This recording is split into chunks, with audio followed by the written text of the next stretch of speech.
Welcome बच्चों, start करते हैं बहुत ही फ्रेश और प्यारा लेक्चर। Potential due to a point charge, बिंदु आवेश के कारण विभव।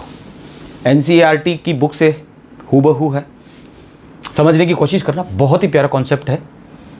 डायग्राम मैं समझा देता हूँ।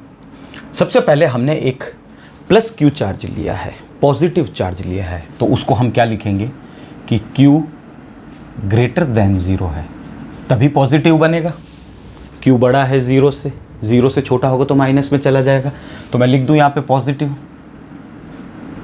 ये पॉजिटिव बन गया। जब क्यू ग्रेटर देन ज़ीरो तो क्यू क्या हो जाएगा, पॉजिटिव हो जाएगा, इसलिए मैंने पॉजिटिव लगा दिया है यहाँ पे। ठीक है। अच्छा, इस पॉइंट का नाम है ओ और यहाँ से कोई दूर है पी पॉइंट, जिसकी डिस्टेंस है ओपी की डिस्टेंस है आर, यानी ओम प्रकाश क्या है, आर डिस्टेंस पे बैठा हुआ है। एक चार्ज बैठा हुआ है क्यू नॉट, कौन है, यूनिट पॉजिटिव टेस्ट चार्ज, इकाई धन परीक्षण आवेश। ठीक है, जिसकी वैल्यू कितनी होती है, यूनिट 1 कूलम ले भी सकते हो और इसको भी लेके चलो तो कोई प्रॉब्लम नहीं। ये डिस्टेंस कितनी है, पी से आगे देखो वो चार्ज कहाँ पे पड़ा हुआ है, क्यू नॉट इनफाइनाइट डिस्टेंस पे पड़ा हुआ है, इसलिए इसको डॉट डॉट से दिखा रखा है, डरने की जरूरत नहीं। एक पॉइंट मैंने यहाँ पे और मान लिया पी डैश, यानी ओ पी डैश कितना हो गया। जब ये आर है और ये पी था, तब यहाँ पी की जगह पी डैश लगाया तो ये आर डैश हो गया ये डिस्टेंस, क्योंकि वहाँ तक डिस्टेंस ले नहीं सकते। अब वहाँ तक लेंगे तो इनफाइनाइट हो जाएगी। इनफाइनाइट की कैलकुलेशन क्या करेंगे, infinite plus something infinite, infinite minus something infinite, इसलिए वहाँ तक नहीं लेनी, यहाँ तक लेनी है। It's all clear, good. अब हमको इस क्यू नॉट को उठा के इस पी पॉइंट पे लेके आना है, इस पी पॉइंट पे लेके आना है उठा के। रास्ता पाथ कोई भी चूज कर सकते हो, because electrostatic force is a conservative force. स्थिर वैद्युतिकी बल एक संरक्षी बल है जो पाथ पे निर्भर नहीं करता, विच इज पाथ इंडिपेंडेंट। चलो ये तो हमें पता चल गया। सीधा ला नहीं सकते, सीधा मतलब इस रास्ते पे नहीं, उठा के सीधा ऐसे धीरे धीरे लाना है इसको। अब देखो क्या हम क्यों ला रहे हैं, पहले तो ये देखो, ये दोनों प्लस के चार्जेस हैं, वो भी प्लस है, यूनिट पॉजिटिव बोल रहे हैं, इकाई धन परीक्षण आवेश, तो इस पे एक फोर्स लग रहा है, कौन सा, इधर की तरफ, इलेक्ट्रोस्टैटिक फोर्स जो इसको इधर फेंक रहा है, यानी ये अपना आप तो नहीं आ रहा, अपना आप तो ये उधर जा रहा है। ठीक है, तो इसी के अपोजिट इलेक्ट्रोस्टैटिक फोर्स के, स्थिर वैद्युतिकी बल के विपरीत हम एक बल लगाएंगे जिसको हमने बोल दिया एफ एक्सटर्नल, यहीं लिख देता हूं, एफ एक्सटर्नल हम लगा रहे हैं, यानी बाह्य बल लगा रहे हैं हम, कोई भी एजेंसी लगा रही है, वो काम कर रही है, इसको उठा के लाना है। ठीक है, दूसरी चीज, एक्सटर्नल जब हम लगाएंगे तो हमारी काइनेटिक एनर्जी में चेंज जो है वो नहीं होना चाहिए। गतिज ऊर्जा में परिवर्तन शून्य। अगर गतिज ऊर्जा में परिवर्तन हुआ तो एक्सेलरेशन ऐड हो जाएगा, अगर काइनेटिक एनर्जी में चेंज हुआ तो त्वरण ऐड हो जाएगा, नया बखेड़ा खड़ा हो जाएगा, जिसको हमें पढ़ना नहीं है। दूसरी चीज, अगर गतिज ऊर्जा में कुछ परिवर्तन हुआ तो किया गया जो कार्य है, यानी जो वर्क डन है, वो इसके अंदर स्टोर हो जाएगा, पोटेंशियल एनर्जी के अंदर स्टोर हो जाता है। गतिज ऊर्जा में, काइनेटिक एनर्जी में स्टोर हो जाएगा, यानी गतिज ऊर्जा में कुछ किया गया कार्य संचित हो जाएगा, जो कि होना नहीं चाहिए। तो इसका मतलब हमें इसको धीरे धीरे धीरे स्लोली लेके आना है। बैठ गया। अब हम इसको लेके आ रहे हैं, तो हमने कुछ काम किया। तो पहले देखो क्यू नॉट यहां से उठ के यहां पे आया पी डैश पे, फिर यहां से उठ के इस पॉइंट पे आया। ठीक है, तो इन दोनों पॉइंट के बीच की डिस्टेंस मैं मान लेता हूं डेल्टा आर डैश। क्यों, क्योंकि आर तो यहां तक ही है, आर डैश वहां तक है, यानी यहां से अब इसको यहां लेके आया, इस क्यू नॉट को उठा के यहां से, पहले क्यू नॉट वहां से यहां आया, धीरे धीरे धीरे धीरे टुकड़ों में आया, फिर यहां से वो उठ के यहां पे आया। इस पॉइंट का नाम मैं दे देता हूं ए, फिर इसको उठा के और यहां लाएंगे बी, फिर सी, फिर धीरे धीरे धीरे धीरे लेके आना है, यानी ये डेल्टा आर डिस्टेंस इसने ट्रेवल की। ठीक है, किसने, क्यू नॉट ने। तो अपन देखते हैं अपना वर्क डन क्या है। तो डिस्प्लेसमेंट भी छोटा सा, तो वर्क डन भी छोटा सा, work done external is equals to. अब बच्चे पूछते हैं कि एफ ई लेके चलना है या एफ एक्सटर्नल लेके चलना है, तो देखो लॉजिकली तो यही कहता है कि एफ एक्सटर्नल लेके चलो, डॉट डेल्टा आर डैश। ये क्या है? ये वर्क डन का फॉर्मूला है, किया गया कार्य का फॉर्मूला, जो आप छोटी क्लासेस में पढ़ते हो, F dot S। Work done is always equals to force should act on an object and object must be displaced in the direction of the force. किसी वस्तु पे बल लगना चाहिए और बल लगेगा तो वो विस्थापित होगी किसकी दिशा में? बल की दिशा में। तब हम बोलेंगे कि कुछ कार्य हुआ है। तो हम लोग भी ये कार्य कर रहे हैं। अब हमने ये एक्सटर्नल क्यों लिया? इसका रीज़न देखो, बुक के अंदर साफ लिखा हुआ है कि डेल्टा W जो है वो पॉजिटिव आना चाहिए, पॉजिटिव आना चाहिए डेल्टा W। तो यहाँ भी अपन ने यही काम किया है, F डॉट S। S क्या? डिस्प्लेसमेंट, जिसको S से लिख दिया, D से लिख दिया, कुछ भी नहीं, विस्थापन ये हुआ। इसको खोल लें, डॉट प्रोडक्ट है, गुड। तभी पता चलेगा कि पॉजिटिव कैसे आया। Delta W external is equals to F external dot DR dash. अब डॉट हट जाएगा क्योंकि मैं इसको खोल रहा हूँ, ये बिंदु गुणनफल है, डॉट प्रोडक्ट है, कॉस थीटा ऐड हो जाएगा, ये तो पता ही है। A डॉट B क्या होता है? AB cos theta. P dot Q होता है PQ cos theta. M dot N MN cos theta, वही तो किया है। अब देखो एक्सटर्नल किधर जा रहा है, ढंग से समझना आप बात को। मेरा इलेक्ट्रोस्टैटिक फोर्स इधर जा रहा है Fe, मेरा एक्सटर्नल इधर जा रहा है इस डायरेक्शन में। मेरा डिस्प्लेसमेंट किस डायरेक्शन में हो रहा है? डेल्टा R डैश इस डायरेक्शन में हो रहा है, यानी एक्सटर्नल की डायरेक्शन में ही मेरा ये हो रहा है। जब F एक्सटर्नल इधर है तो डेल्टा R डैश भी इधर है, यानी दोनों के बीच में एंगल कितना बन गया? 0 डिग्री, यानी थीटा हमें मिल गया 0 डिग्री। तभी ये वर्क डन पॉजिटिव होगा। कैसे? देखो डालते हैं अब इसके अंदर, delta W external is equals to F external delta R dash, और थीटा कितना है? 0 डिग्री, तो कॉस 0 डिग्री डाल दिया।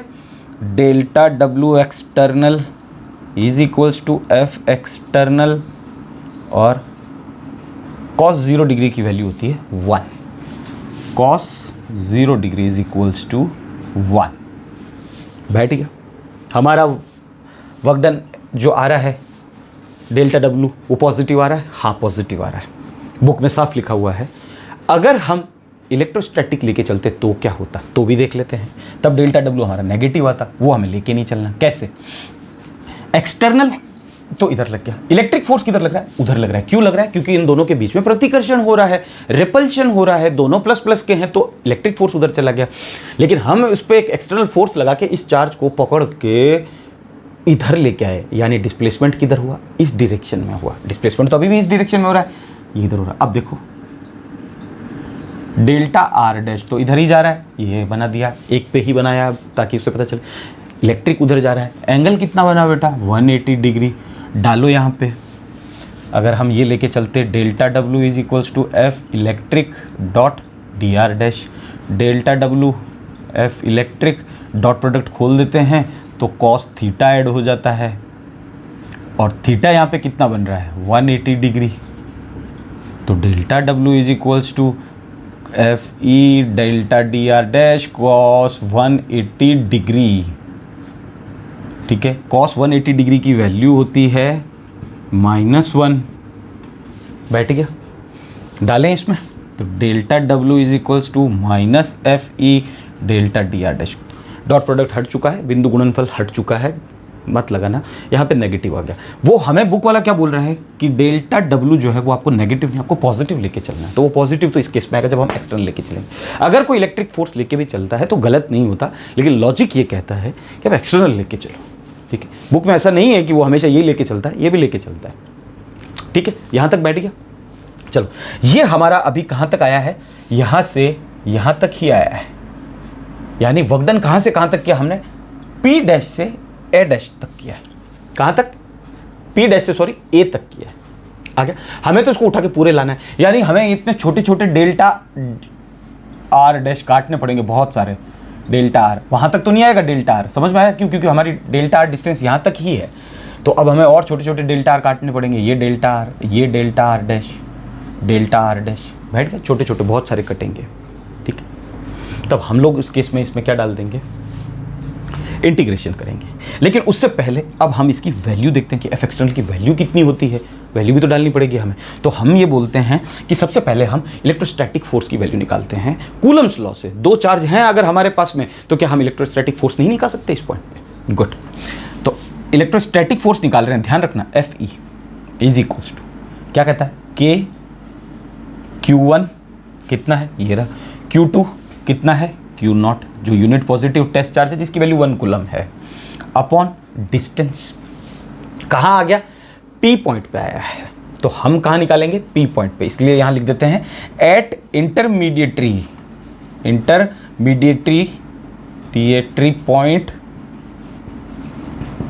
P डैश, मध्यवर्ती बिंदु P डैश पर बल, फोर्स ही तो निकाल रहे, कौन सा बल, स्थिर वैद्युतिकी बल कितना आया, नीचे क्या होता है R डैश का स्क्वायर, R डैश का स्क्वायर, यही तो होता है K Q1 Q2 upon R square.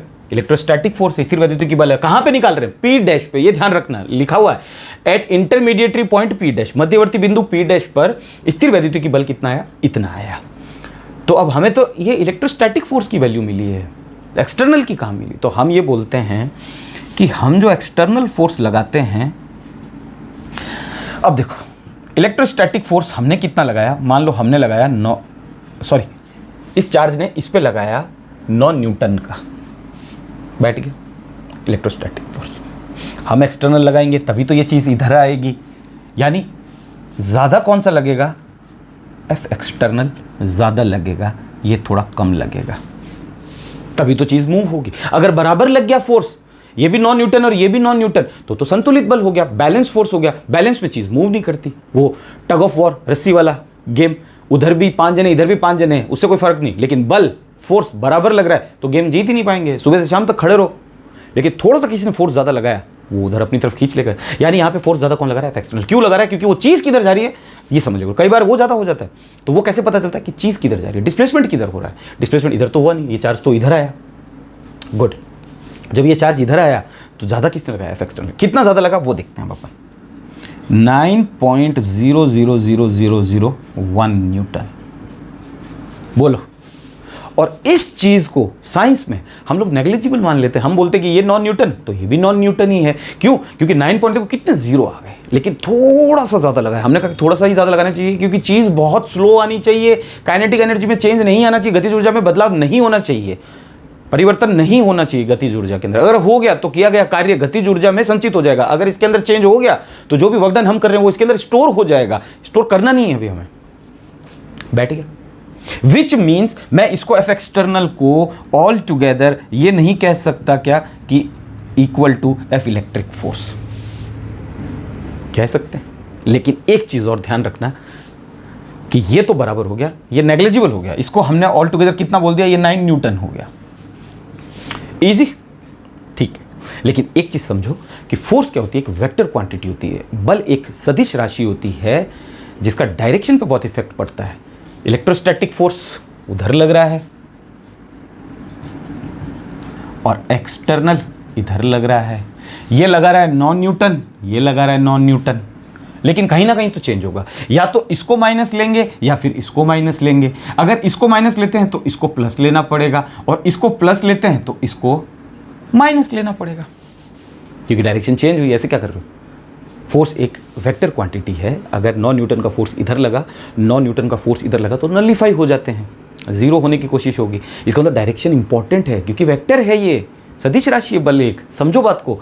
अगर इसको माइनस लेके चल रहे हैं तो वो प्लस हो जाएगा, लेकिन यहाँ तो प्लस आ रहा है। इलेक्ट्रोस्टैटिक फोर्स तो माइनस आया नहीं, इलेक्ट्रोस्टैटिक फोर्स में तो नहीं आया। क्यों, क्योंकि दोनों चार्ज प्लस के थे, तो फॉर्मूला ये बना। तो अब हमें एक्सटर्नल में क्या लेना पड़ेगा, माइनस लेना पड़ेगा, क्योंकि यहाँ पे प्लस आ चुका है 9 न्यूटन, तो इसको माइनस लेना पड़ेगा। अगर इसमें माइनस होता तो इसको प्लस लेते, ये बैठा।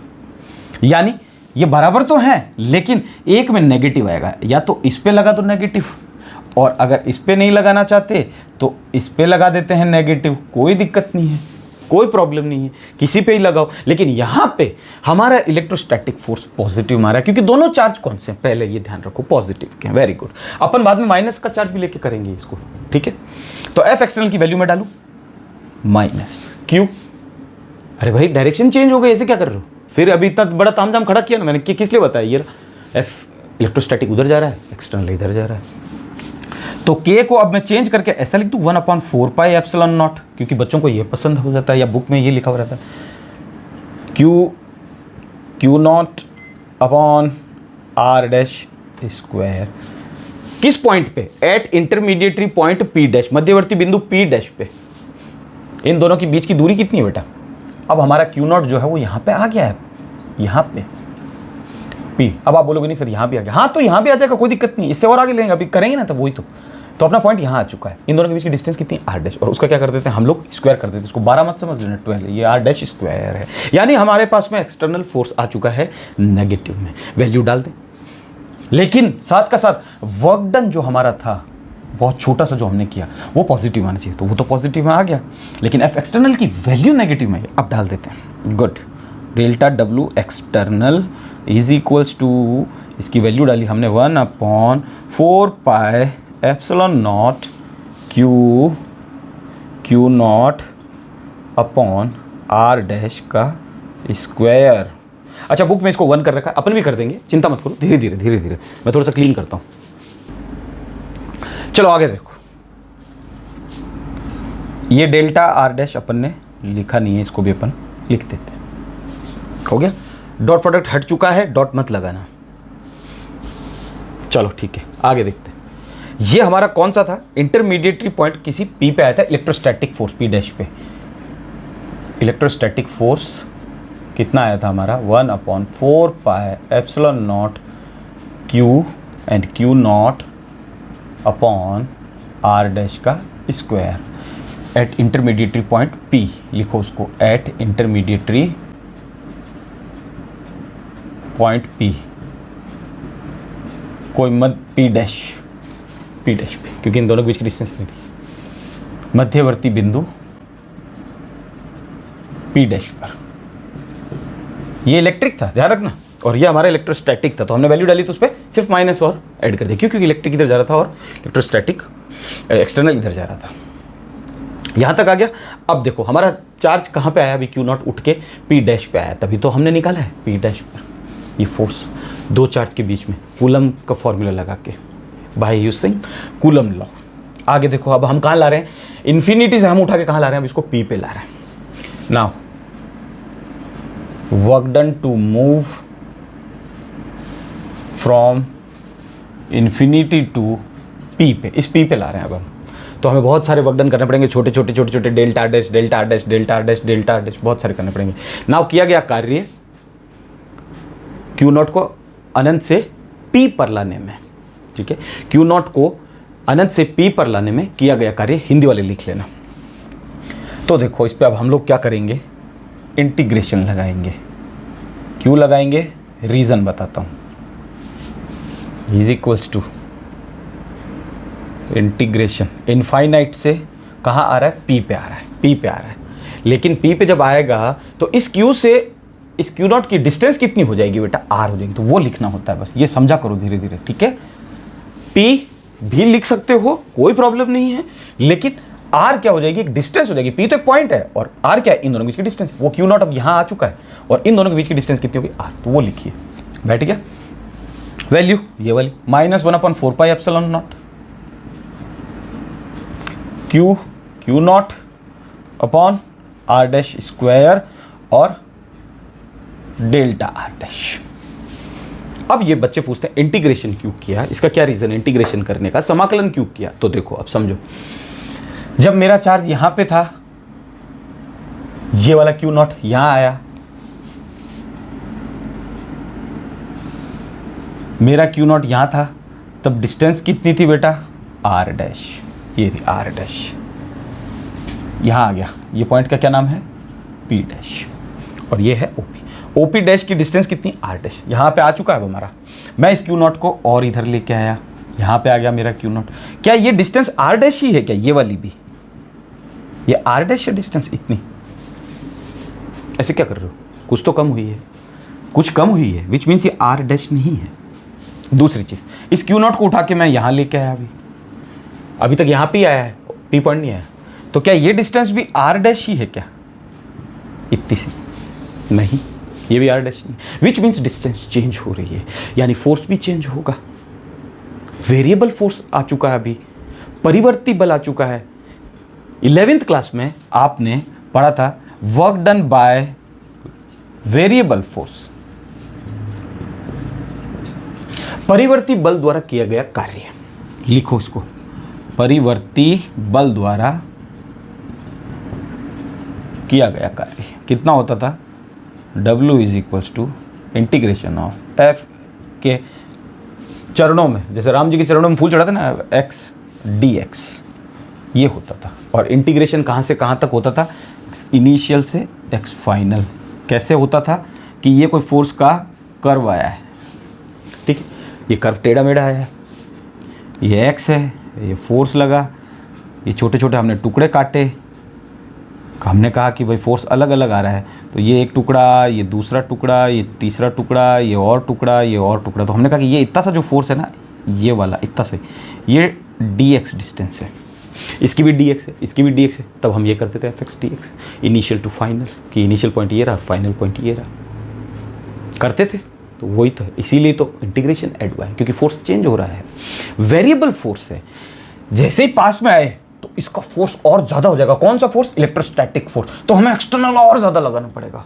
और पास में लेके आए, और पास में लेके आए, तो ये और ज़्यादा फोर्स मार रहा है, तो हमें और ज़्यादा फोर्स मारना पड़ा, क्योंकि डिस्टेंस क्या है, चेंज हो रही है। और कूलम्स लॉ डिस्टेंस पे डिपेंड करता है, हाँ, K Q1 Q2 upon R square, F inversely proportional to the square of distance. अगर डिस्टेंस कम हुई तो फोर्स ज़्यादा होगा। कौन, इलेक्ट्रिक फोर्स। डिस्टेंस कम हुई, ये आ रहा है, तो फोर्स क्या हो जाएगा, ज़्यादा हो जाएगा, यानी फोर्स चेंज हो रहा है, तो हमें ये लफड़ा करना पड़ेगा। इसीलिए हमने इंटीग्रेशन किया है। बैठ गया, मैं क्लीन करता हूँ।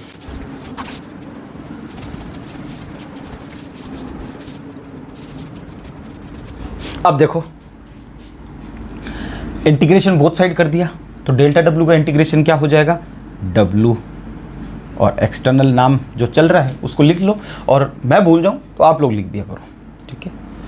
इसमें जो कांस्टेंट है उसको बाहर ले लेते हैं हम लोग। कौन कौन कांस्टेंट है, ये कांस्टेंट है 1/4πε0, और माइनस ऑलरेडी था, माइनस को भी लगाओ। Q कांस्टेंट है, क्योंकि जो उसने चार्ज हमें दे दिया वो चेंज नहीं हो सकता। Q0 क्या है, unit positive test charge, value कितनी है, 1 कूलम, इसको भी यहाँ लिखो। और चेंज कौन हो रहा है, हो रही है चेंज, भाई यही तो चेंज हो रही है, आर डैश। पहले वहाँ थे, फिर इसको यहाँ लेके आए, फिर यहाँ लेके आए, आर डैश चेंज हो गई। आर डैश तो यहाँ तक की है, हम उस Q0 को उठा के यहाँ भी लेके आए, तो क्या ये आर डैश बन गई। O से लेके ये पॉइंट है जो है A है, O है कितनी बेटा, आर डैश हुई नहीं, ऐसे नहीं, तो चेंज हुई है ना। तो इसको इंटीग्रेशन में डालो और इनफाइनाइट टू R, अनंत से R तक इसका इंटीग्रेशन करो। क्या बचा, नीचे है, ऊपर मत कर देना, आर डैश का स्क्वायर और डेल्टा R डैश। बैठ गया यहाँ तक इंटीग्रेशन, इसका तो कर दिया, अब इसका भी कर देते, लगे हाथ। Work done external is equals to -1/4πε0, इस पे लिख देता हूँ ना Q और Q0, ठीक है। अब देखो इसका एक लाइन और चलाते हैं इसको, R डैश की पावर -2, क्योंकि ऊपर आ गई तो पावर चेंज हो जाती है, घट dr डैश, कहाँ तक, इनफाइनाइट टू R तक।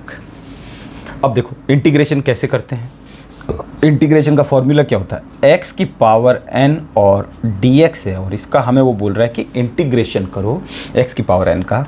तो कुछ नहीं करना होता, कि जो n है उसमें 1 ऐड करना होता है। n क्या है, पावर है, 5 6 2 3 जो भी है, 20 50, और वही सेम ट्रीटमेंट हमें नीचे करना होता है। ये पावर में हो जाता है, ये नीचे हो जाता है। इसको और अच्छे से समझना हो तो देखो, x की पावर 19 है और उसका हमें समाकलन करना है, ठीक है। तो x की पावर में एक जोड़ दो, 19 का एक कितना होता है 20, और नीचे 20, यानी x की पावर अगर 25 दे दी तो x की पावर 26/26। समझ में आया, वो जो ऊपर वही नीचे। तो फॉर्मूला भी याद नहीं रखना, हमेशा इंटीग्रेशन का सीधा सा याद रखो कि x की पावर अगर 3 है तो x की पावर 4/4, एक जोड़ना होता है, एक तो जोड़ ही सकते हो, यहाँ भी जोड़ देते, लेकिन यहाँ पे माइनस का है तो ठीक है, कोई दिक्कत नहीं। तो यहाँ पे कैसे किया, फिर इसका कैसे किया, सर यहाँ तो कुछ था नहीं, तो इसका देखो ऐसे किया कि जो चीज़ होती है उसी को लेके चलते हैं। यहाँ तो डेल्टा W था, W था नहीं, अब हमें इसको W बनाना था, तो इसको 1 से मल्टीप्लाई कर दें, कोई फ़र्क पड़ा? कोई फ़र्क नहीं पड़ा, ठीक है।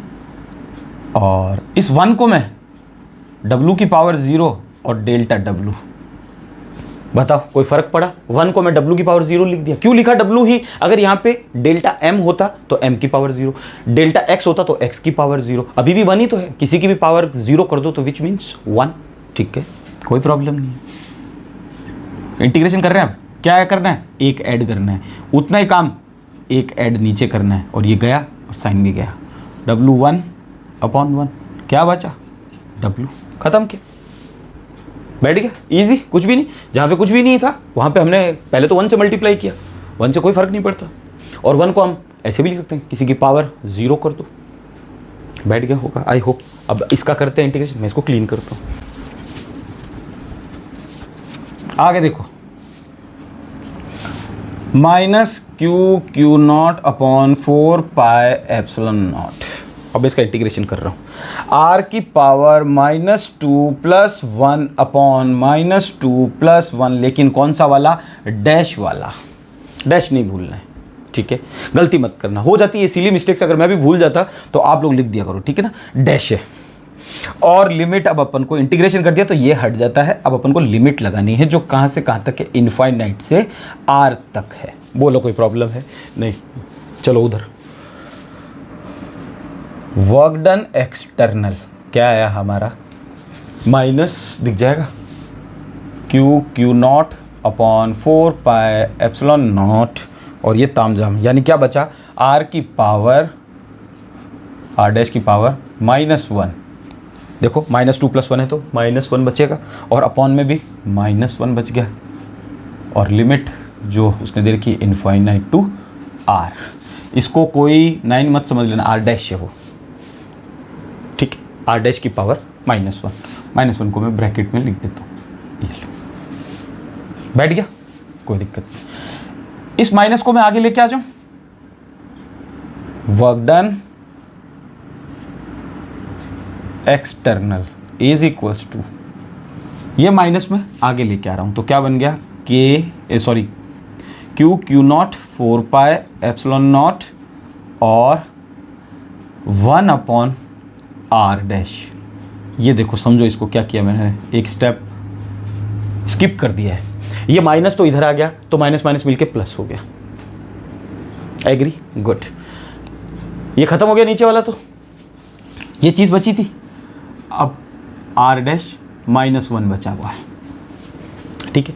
किसी की भी पावर नेगेटिव हो, उसको पॉजिटिव बनाना तो क्या करते हैं? अपॉन में डाल देते हैं, 1/r डैश कर दिया। ये तो क्या है? ये -1 खत्म हो गया, यहाँ आ गया ना, माइनस माइनस मिलके प्लस हो गया। Agree? Good. Now work done external, Q0, हाँ, के नहीं है, के नीचे है, 4πε0, मैं भी भूल रहा हूँ। अच्छा, आगे हमें क्या करना होता है? Upper limit minus lower limit, उच्च सीमा माइनस निम्न सीमा। उच्च सीमा क्या है? r, निम्न सीमा क्या है? नीचे बैठा वो निम्न सीमा, तो 1/r डैश में r डाल देंगे, ये upper limit, minus lower limit, इस r डैश के अंदर हम क्या डाल देंगे? इनफाइनाइट डाल देंगे। बोलो, यहाँ तक भी बैठ गया, हमने लिमिट भी डाल दी। Work done external is equals to Q/4πε0 into 1/r। ये क्या हो गया? ये 0 हो गया, क्योंकि 1/∞ इज ऑलमोस्ट इक्वल्स टू 0। कैसे? एक के अंदर भाग दिया 50 लाख करोड़ का, 1 के अंदर डिवाइड किया 50 लाख करोड़, कितना आता है? 0 ही आएगा। एक बिस्किट है, खाने वाले 50 लाख लोग हैं, क्या आएगा? छोटा सा दाना आएगा। क्या मतलब है उसका? ऑलमोस्ट 0, विच मीन्स ये 0 हो गया, 0। क्या आया हमारा? वर्क डन एक्सटर्नल, ये आ गया। आगे देखो, मुझे बोर्ड की जरूरत पड़ेगी, मैं मिटा देता हूँ थोड़ा।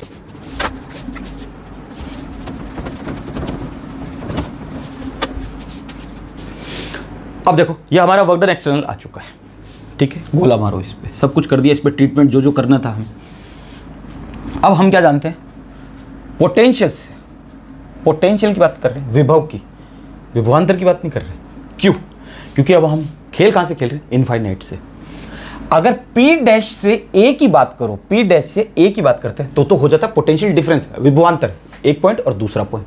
लेकिन जैसे ही एक पॉइंट इन्फिनिटी आ जाता है, इन्फिनिटी टू P डैश की बात करें तो विभव यानी पोटेंशियल, इन्फिनिटी से A की बात करें तो भी विभव पोटेंशियल, इन्फिनिटी से P की बात करें तो भी विभव पोटेंशियल, क्योंकि इन्फिनिटी नाम आ रहा है।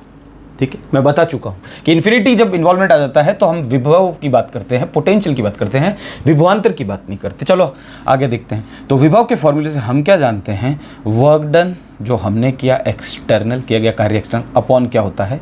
Q not. यही तो होता है विभव। यहां तक पढ़ते हुए आए अभी तक हम लोग, अगर शुरू से पढ़ा हो तो। ये होता है हमारा पोटेंशियल का फॉर्मूला, V बराबर work done external upon Q naught. Agree? चलो ठीक है, वर्क डन एक्सटर्नल कितना है? वैल्यू डाल देते हैं। V इज इक्वल टू, हमें निकालना है क्या? पोटेंशियल ही तो निकालना है, विभव ही तो निकालना है हम लोगों को। वर्क डन एक्सटर्नल कितना है हमारा? Q not upon 4 pi epsilon not into 1 upon R। और देखो अपॉन में क्या है? क्यू नॉट है, इंटू 1 अपॉन क्यू नॉट। समझ में आया? यानी इसके अपॉन में क्यू नॉट भी तो डालना है, तो वो यहीं लिख दिया मैंने, कोई प्रॉब्लम नहीं है। क्यू नॉट से क्यू नॉट को काट दिया। अगर आप 1 लेकर चलते तो यहाँ भी 1 लेना पड़ता और यहाँ भी 1 लेना पड़ता, क्योंकि क्यू नॉट क्या है? 1 है। शुरू से अगर आप 1 लेके चलते हो इसको, 1 coulomb unit positive test charge है, जो उसने दे रखा है यहाँ पे, लिखा हुआ भी ऐसा 1 कूलम। ठीक है, चाहे 1 कूलम लेके चलो और नहीं लेके चलते तो भी हमारा यहाँ पे तो कट गया ना। क्यों? क्योंकि यहाँ पे भी क्यू नॉट आ रहा है, ये क्यू नॉट वहाँ पे आ रहा है। उसको भी 1 लेके चलते तो ये भी 1 हो जाता। ब्रैकेट में लिख दूँ 1। इस क्यू नॉट की वैल्यू 1 है, इस क्यू नॉट की वैल्यू कितनी? 1 है, तो काटना नहीं पड़ता। समझ में आ गया? 1 अपॉन 4 पाई एप्सिलॉन नॉट और Q, और अपॉन में क्या बचा? R। ये हमारा पोटेंशियल आ गया है, विभव आ गया है R दूरी पर। ये K भी है, कंफ्यूज मत हो जाना, KQ/R।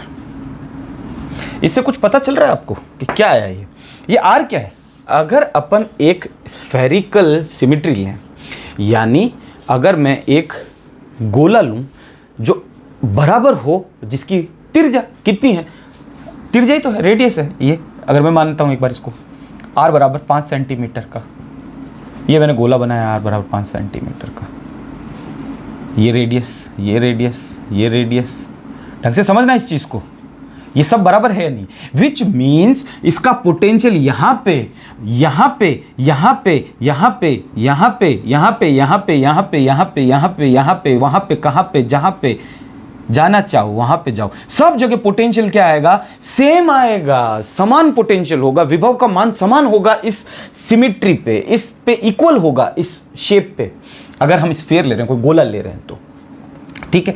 यानी इसका मतलब विभव का मान जब समान होता है तो हमें एक चीज आगे पढ़नी पड़ेगी जिसका नाम है इक्विपोटेंशियल, सम विभव पृष्ठ, इक्विपोटेंशियल सरफेस। इक्विपोटेंशियल पृष्ठ क्या हुई? ये इस पे विभव का मान हर जगह क्या आएगा? सेम आएगा। कहां से पता चला? यहां से पता चला, क्योंकि आ रहा है। आर क्या है? अब मैं एक रेडियस मान रहा हूँ, वह डिस्टेंस थी, घुमा दिया। धागे को सीधा करो, धागे को गोल कर दो, तार सीधा था, गोल कर दो तो वृत्त बन गया, सर्कल बन गया। भाई ये क्या बन गया? बस तो फिर वही तो बनाया, और क्या? 5 सेंटीमीटर है सब जगह रेडियस, यानी विभव का मान सेम आएगा। अगर बच्चा ये पूछता सवाल इसके बाद नेक्स्ट वाला कि सर फिर अगर विभव का मान समान आ रहा तो क्या वर्क डन 0 होगा? हाँ, पोटेंशियल डिफरेंस की बात करें, विभवांतर की बात करें तो वर्क डन 0 आएगा। कैसे? देखना, पोटेंशियल डिफरेंस का फॉर्मूला क्या होता है? VB minus VA। कोई फाइनल पॉइंट है और इनिशियल, ये VA है, ये VB मान लेता हूं मैं इसको, ठीक है, is equals to potential difference में क्या फर्क होता है बेटा? क्या फर्क होता है पोटेंशियल डिफरेंस? इसमें सिर्फ एक V, इसमें दोनों V आ जाते हैं, ठीक है। अब देखते हैं VB माइनस VA। VB की वैल्यू कितनी है? फाइनल माइनस इनिशियल किया, VB कितना? VB, VA कितना? VB आया मेरा 5 वोल्ट, ये आया मेरा 5 वोल्ट। क्यों? क्योंकि यहाँ पे तो वैल्यू तो समान आएगी ना, सबकी जगह सेम होगी पोटेंशियल किसी भी डायरेक्शन, और डायरेक्शन की जरूरत नहीं इसको, क्योंकि ये एक स्केलर क्वांटिटी है पोटेंशियल। बात कर चुके अपन इसके लिए। तो VB माइनस VA, VB कितना है? 5 वोल्ट, VA कितना है? 5 वोल्ट। मैं लिख दूं 5 minus 5 work done external upon Q not. यहाँ से उठा के इधर ला किसको रहे थे, एक छोटू लाल चार्ज था, क्यू नॉट को उठा के वी ए से वी बी पे लाए। तो क्या क्यू नॉट, अब देखो 5 माइनस 5 कितना हो गया, 0 equals to work done external equals to Q naught. क्या क्यू नॉट 0 हो सकता है, नहीं हो ही नहीं सकता, क्योंकि क्यू नॉट तो था हमारे पास में, तो फिर 0 कौन होगा, वर्क डन 0 हो जाएगा। और हम ये बोलते हैं कि वर्क डन 0 हो जाता है अगर इक्वी पोटेंशियल होगी तो। ये आगे है, लेकिन पोटेंशियल डिफरेंस तो आपके है, उससे तो समझ सकते हो ना कि वर्क डन 0 कैसे आ रहा है। और बार बार अपन बोल रहे हैं कि वर्क डन 0 0 0, तो क्यू नॉट तो है अभी भी, जिसको हम ला रहे हैं वो कैसे 0 होता है, तो वर्क डन 0 हो जाएगा। ठीक है, वर्क डन एक्सटर्नल 0 हो जाता है इस केस में। आगे अब हम क्या करते हैं, इसके नेगेटिव चार्ज को लेकर चलते हैं और फिर बताते हैं कि इस फॉर्मूले में और नेगेटिव वाले फॉर्मूले में फर्क क्या है। मैं इसको क्लीन करता हूं। नेक्स्ट देखो, इफ सोर्स चार्ज, स्रोत आवेश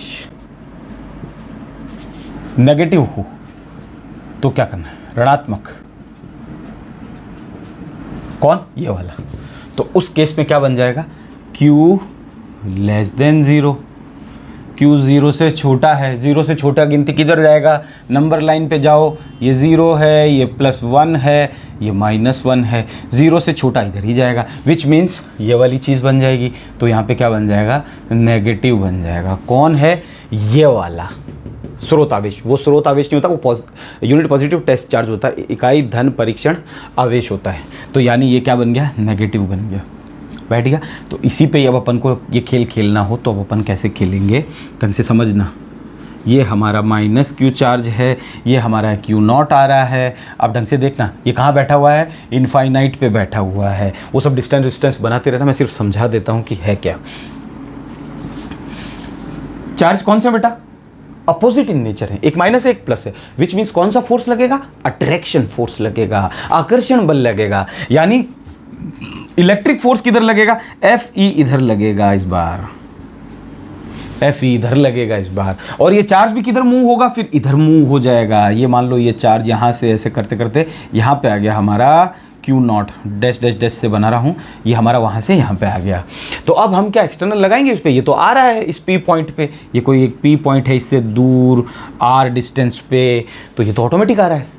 तो हमें एक्सटर्नल लगाना पड़ेगा, यस लगाना पड़ेगा। F एक्सटर्नल किस डायरेक्शन में लगाना पड़ेगा, इसके अपोजिट। इस बार इलेक्ट्रिक फोर्स इधर लग रहा है तो हमें एक्सटर्नल उधर लगाना पड़ेगा। क्यों लगाना पड़ेगा, क्योंकि ये बहुत स्पीड से आएगा, समझ में है, बहुत स्ट्रॉन्ग फोर्स होता है इलेक्ट्रोस्टैटिक फोर्स। अभी भी ध्यान रखना, ग्रेविटी से तो बहुत ज़्यादा, कई गुना ज़्यादा, गुना क्या 10 की पावर में चलता है, 10 टाइम्स नहीं है, 10 की पावर 40, 41, 42, 39 अलग, 10 की पावर 40 मान के चलो आप कि ग्रेविटी से इतना स्ट्रॉन्ग होता है ये इलेक्ट्रोस्टैटिक फोर्स, के पक से चिपक जाएगा इसके। ठीक है ना।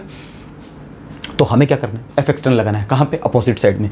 क्यों लगाना है, क्योंकि ये चार्ज ताकि धीरे धीरे धीरे धीरे धीरे धीरे जाए। इस बार देखो ज़्यादा कौन लगेगा फोर्स, इस बार Fe ज़्यादा लगेगा थोड़ा सा, और F एक्सटर्नल कम लगेगा। क्यों लगेगा, क्योंकि चीज़ जहाँ कहाँ रही है, चीज़ को इधर जाना है। Fe कितना लग रहा है, मान लो 9 न्यूटन, तो ये इस बार कितना लग जाएगा, 9.0000001 न्यूटन। तो सॉरी, ये 9 न्यूटन का होगा तो ये ज़्यादा लगेगा, तो ये 0.00001 न्यूटन। क्यों लगाया, ताकि स्लो मोशन हो, काइनेटिक एनर्जी ऐड नहीं हो। अगर ऐड हो गई तो एक्सेलरेशन ऐड हो जाएगा, अगर तेज चला तो गतिज ऊर्जा आ जाएगी, गतिज ऊर्जा आई तो त्वरण आ जाएगा, त्वरण आया तो कुछ किया गया कार्य जो है वो गतिज ऊर्जा में स्टोर हो जाएगा, वर्क डन जो है वो काइनेटिक एनर्जी में स्टोर हो जाएगा, संचित हो जाएगा। मतलब वो करना नहीं है हमें, ठीक है ना, इसलिए हमें धीरे धीरे लेके आना। दूसरी चीज़, वो हमें ये बोल रहा है कि इस बार हम क्या ई लेके चलेंगे या एक्सटर्नल लेके चलेंगे, वो भी बता देता हूँ। देखो, तो हम कहते हैं कि हमने छोटा सा वर्क डन किया। क्यों किया, क्योंकि क्यू नॉट को यहाँ से उठा के हम अभी इस पॉइंट पर लेके आए हैं। छोटा सा डिस्टेंस है ये, डेल्टा आर, वही जो करते हुए आ रहे थे, डैश मान लो, कोई दिक्कत नहीं, सेम टू सेम। मैं ये बोल रहा हूँ, मैं लॉजिकली तो मैं एफ एक्सटर्नल लेकर ही चलूँगा। डॉट डिस्प्लेसमेंट कितना हुआ, delta R dash, work done का फॉर्मूला होता है फोर्स इनटू डिस्प्लेसमेंट, ये हुआ। आगे देखो, डॉट प्रोडक्ट खुलेगा, डॉट प्रोडक्ट को खोला करो फटाक से, ताकि कई चीज़ समझ में आ जाती। बैठे मत रहा करो मुंह फाड़ के कि अच्छा डॉट लग गया तो अब आगे क्या स्टेप होगा, फटाक से खोला करो बिंदु गुणनफल को, D R dash cos theta, ये तो लगेगा, सीधी सी बात है, लग गया। आगे देखो, कॉस थीटा कितना हो रहा है, थीटा एंगल कितना बन रहा है, इसमें देखते हैं अपन। एक्सटर्नल लग रहा है उधर, डिस्प्लेसमेंट हो रहा है इधर, विस्थापन इधर हो रहा है, यानी यूं हो गया ये तो, यानी 180 डिग्री।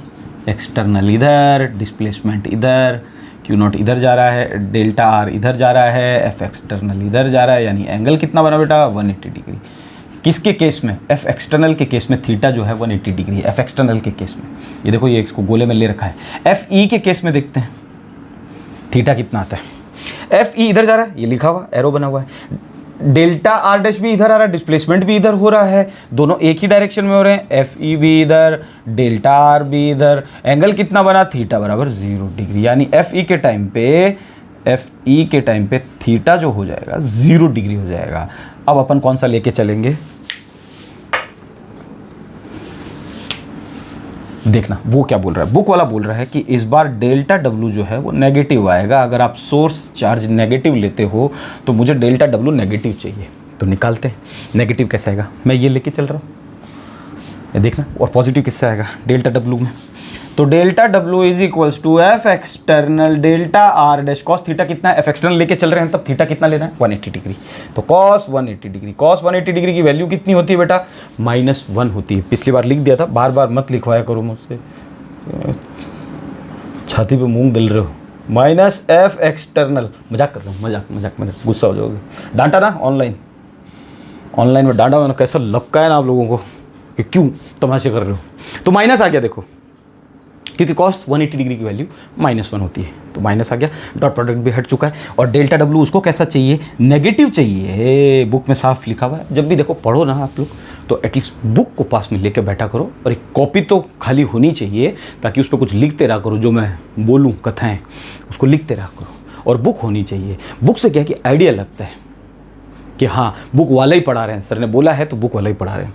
अगर मैं ये लेके चलूँ तो एफ ई तो क्या आएगा देखते हैं, delta W is equals to F external dot D R dash. मैं खोल दूँ इसको डॉट प्रोडक्ट को, तो F E delta D R dash cos theta, theta इस बार कितना बेटा एफ ई लेके चलेंगे तो 0 डिग्री, तो डेल्टा डब्लू कितना आ जाएगा F E D R dash cos theta. 0 की वैल्यू कितनी होती है 1 होती है, इसको मैं 0 डिग्री लिख रहा हूँ अब, ठीक है ना, क्योंकि थीटा 0 डिग्री था, थीटा को तो सीधी पट से वैल्यू डाल दी 1। पॉजिटिव आ रहा है, लेकिन हमें क्या लेके चलना है, बुक वाले ने बोला नेगेटिव लेके चलना है, विच मीन्स हमें एक्सटर्नल लेके चलना है। लॉजिकली रास्ता यही कहता है कि एक्सटर्नल लेके चला करो, बट कई बार इलेक्ट्रिक भी लेके चलता है, कोई प्रॉब्लम नहीं है उसमें। अब आपको समझ में आ गया कि F external is equals to F electric, but negative, कोई भी एक नेगेटिव, समझ में आ गया। अगर उसकी वैल्यू पॉजिटिव आ रही, अब इसमें देखो, इसमें अब इन दोनों के बीच में कूलम फोर्स भी लगेगा, तो देखो कितना लगेगा, F इज इक्वल्स टू कितना लगेगा बेटा बताओ, K Q not upon are dash का स्क्वायर। इस बार माइनस क्यों नहीं लिया, क्योंकि फोर्स में तो हम कभी माइनस लेते ही नहीं थे, हम लोग मैग्नीट्यूड लेते थे। ऐसे क्या कर रहे हो मैग्नीट्यूड लेते थे, है ना। तो जब ये वापस से प्लस में आ रहा है तो वापस से इसको पटकेंगे नेगेटिव में, तब आप बोल रहे हो कि सर ये तो नेगेटिव है, तो और ये फिर और नेगेटिव आ जाएगा, ये एक्सटर्नल एक नेगेटिव हो तो प्लस हो जाएगा। वो अगली लाइन का काम है, हमने सिर्फ उसको फोर्स और डिस्प्लेसमेंट को बताया है कि डेल्टा डब्ल्यू जो है वो नेगेटिव आ रहा है, इसमें हमारा पॉजिटिव आ रहा था। तो इसके लिए फिर फॉर्मूला क्या बनेगा, इसके लिए फॉर्मूला बनेगा, वो मैं लिख देता हूँ, इसको क्लीन करता हूँ।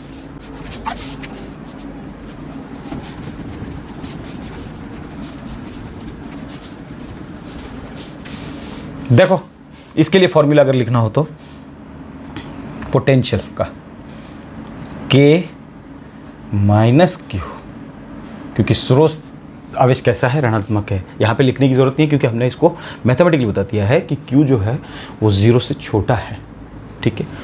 K minus Q upon R, ऐसा नहीं पसंद तो ये लिख सकते हो माइनस KQ अपॉन R, ये भी नहीं पसंद तो ये भी लिख सकते हो -1/4 pi epsilon not Q upon R। इस वीडियो में इतना टाइम पता क्यों लग रहा है, कि ये अगर चीज़ समझ में नहीं आई ना, फिर आगे कुछ भी समझ में नहीं आएगा। ये वीडियो मैं 5 मिनट में बना दूँ लेकिन आपको समझ में नहीं आएगा 5 मिनट का, मुझे तो आता है समझाना आपको। अगर कोई बच्चा ये बोलता है छोटा सा वीडियो था, सर ने खींच के लंबा कर दिया, तो कोई मतलब नहीं निकला, तो वो फिर आपका कॉल है, मेरा कॉल नहीं है। मेरा कॉल सिर्फ ये था कि अगर आपकी समझ में आता है, वो मेरे लिए लाइक्स भी है, वो मेरे लिए सब कुछ है, ठीक है।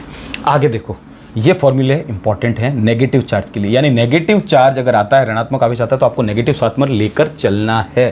पॉजिटिव आता है तो ये फॉर्मूले हैं। बैठ गया? आगे देखो, अगर कोई ये बोल दे कि इसका ग्राफ बनाओ तो क्या बनाओगे? ग्राफ देखते हैं अपन इसका। ग्राफ किस किस के बीच में बनेगा? V और R के बीच में, क्योंकि R क्या है यही तो पता नहीं, तो इसका मतलब वेरिएबल यही तो है जो बदल रही है। R इधर, V इधर, बैठ गया? इसके बीच में हमें ग्राफ बनाना है। तो ऐसे हमें ये ग्राफ समझ में नहीं आएगा तो हम इसके साथ एक और ग्राफ बना देंगे, इसी के साथ जुड़वा E का भी बना देंगे। ठीक है, तो मैं पहले V का बना देता हूँ, फिर E का बना देता हूँ। ये चालू हुआ और ये ख़त्म हुआ, ये लो। ठीक है,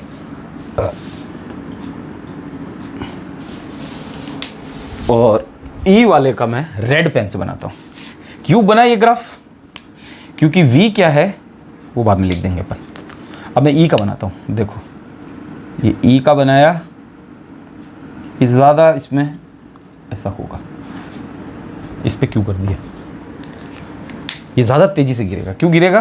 क्योंकि ये क्या होता है, देखो V proportional to 1 upon inversely proportional 1 upon R और E inversely proportional to 1 upon R square. क्योंकि इलेक्ट्रिक फील्ड का फॉर्मूला क्या होता है बेटा? KQ upon R square. बैठ गया? रेड वाला E का है, रेड वाला E का है, इसलिए ये लो E का। पता चल गया? दोनों को कंपेयर करके बनाया ना तो उससे पता चलता है कि क्या बना है, ये ज़्यादा गिर रहा है। अच्छा, कोई पूछे कि इसमें पोटेंशियल ये यहाँ तक क्या है, जीरो क्यों नहीं हुआ भाई? ये पोटेंशियल इस लाइन पर कहाँ टच करेगा? ये पोटेंशियल जो जा रहा है ना आगे, ये यहीं तक क्यों है, यहाँ क्यों नहीं? पोटेंशियल जीरो भी तो होता है, हमने सुना है पोटेंशियल जीरो होता है। तो कोई पूछे कि पोटेंशियल जीरो कहाँ होगा? Potential V, where does potential becomes zero? ये कोई क्वेश्चन पूछ ले कि विभव का मान शून्य कहाँ पे होगा इस ग्राफ में? शून्य अगर आएगा तो इस लाइन पे आना चाहिए कहीं पे, तो हम क्या बोलेंगे? इनफाइनाइट पे। इनफाइनाइट हमें नहीं पता क्योंकि पोटेंशियल कहाँ होता है? जीरो। पोटेंशियल जीरो कहाँ पे होता है? इनफाइनाइट पे। इनफाइनाइट पे पोटेंशियल जीरो हो जाता है, यानी ग्राफ कहाँ तक चलता जाएगा? जीरो अगर करना है तो इनफाइनाइट तक खींचते रहो उसको। कहाँ इनफाइनाइट मालूम नहीं। ठीक है, आगे देखो, पूछ सकता है वही क्वेश्चन। इलेक्ट्रिक फील्ड जीरो कहाँ पे होता है? इनफाइनाइट पे। ग्रेविटी जीरो कहाँ होती है? इनफाइनाइट पे। पोटेंशियल एनर्जी जीरो कहाँ पे होती है? इनफाइनाइट पे। सब पढ़ चुके हैं अपन। ठीक है, आगे देखो, अगर वो पूछ ले मीडियम में, माध्यम में विभव क्या होगा? पोटेंशियल। तो माध्यम लेके चले, इसी को प्लस वाले को लेके चलते हैं अपन। तो V इज इक्वल्स टू, तो हम क्या बोलेंगे इस बार? हम मीडियम का निकालें। ये कहाँ का? ये वैक्यूम का। कई बार आ जाता है, बुक में नहीं है लेकिन कई बार आ जाता है, या फिर कोई कॉम्पिटिटिव की तरह कर रहा हो तो क्या किया मैंने? सिर्फ एप्सिलॉन नॉट की जगह एप्सिलॉन लिखा है। ठीक है, क्योंकि मीडियम आ चुका है और एप्सिलॉन क्या होता है? खाली ये और क्या हालचाल, और क्या हालचाल, और देखो और आ रहा है OR, और क्या हालचाल एक साथ आता है, बस वैल्यू पुट कर देंगे इसकी। VM माध्यम का निकाल रहे हैं, ध्यान रखना। 1/4 पाई एप्सिलॉन की वैल्यू क्या होती है? एप्सिलॉन नॉट एप्सिलॉन R, और QR वैसा का वैसा है, कोई प्रॉब्लम नहीं। VM इज इक्वल्स टू, ऐसा कहीं बन रहा फॉर्मूला इस पे देखो, 1/4 pi epsilon not Q upon R, और क्या बचा इसमें देखो? एक एप्सिलॉन R और एक्स्ट्रा आ रहा है, डाइलेक्ट्रिक कांस्टेंट बोलते हैं, रिलेटिव परमिटिविटी बोलते हैं। ठीक है, ये बन गया सेम टू सेम। यानी ये क्या हो गया? ये वैक्यूम का हो गया, ये वैक्यूम का हो गया, यानी निर्वात का हो गया। जो हम ये निकाल रहे थे ये तो वैक्यूम का ही है, और क्या। अच्छा, वैक्यूम की स्पेलिंग मैंने गलत लिखी है, डबल C नहीं आता, सिंगल C आता है, U डबल आता है। लेकिन मेरी आदत पड़ी हुई बचपन से, नंबर भी मेरे कटते थे, लेकिन अब आदत क्या है कि habit never dies, if H is remove a bit is left. Good. V medium का कितना आ गया? V लिख दें इसके पूरे, इस पूरे को उठा के इसको अपन V बोल सकते हैं, तो यहाँ पे V लिख दिया, और ये अपॉन में है, यानी मीडियम में पोटेंशियल जो होगा वो वैक्यूम के पोटेंशियल का ER टाइम्स कम हो जाएगा। बैठ गया, यानी मीडियम में पोटेंशियल कम हो जाता है अगर आपने मीडियम रख दिया तो। छोटी सी चीज़ है, जब इतना पढ़ लिया तो ये तो 2-3 सेकंड की चीज़ है यार, इसका क्या है कोई। ठीक है, आई होप कि अच्छे से समझ में आया होगा एक एक चीज़। अगर नहीं आता 2-3 बार देखो वीडियो को, समझो कि क्या बात कर रहा है। और ऐसा नहीं है कि एक्सटर्नल लेकर ही चलना है, ये कोई फिक्स हो गया नहीं, ये कोई फिजिक्स, इसीलिए तो फिजिक्स थोड़ी टफ हो जाती है कि ज़रूरी नहीं होता कि एक्सटर्नल लेके चलो, कई बार वो इलेक्ट्रिक लेके चल जाएगा, क्योंकि उसको फॉर्मूला बनाना होता है एक स्टैंडर्ड फॉर्म में कि नहीं मुझे माइनस चाहिए, माइनस दिखना चाहिए, प्लस चाहिए, प्लस चाहिए, प्लस दिखना चाहिए, तो वो कई बार इलेक्ट्रिक लेके चल जाता है, कई बार एक्सटर्नल। बस आपको तो ये बस वो ध्यान होना चाहिए कि डॉट प्रोडक्ट खोल के और फिर बाद में एक चीज़ इधर जा रही है, एक चीज़ इधर जा रही है, तो 180 डिग्री, दोनों चीज़ एक ही डायरेक्शन में जा रही है तो 0 डिग्री, खत्म खेल। आई होप कि अच्छे से समझ में आया होगा, आनंद आया होगा। आनंद के लिए ही पढ़ाता हूँ, और चटाचट से कर लो, फटाफट से इसको कॉपी कर लो। मिलते हैं जल्दी दूसरे किसी वीडियो पे, तब तक के लिए ओके, बाय बाय, टाटा।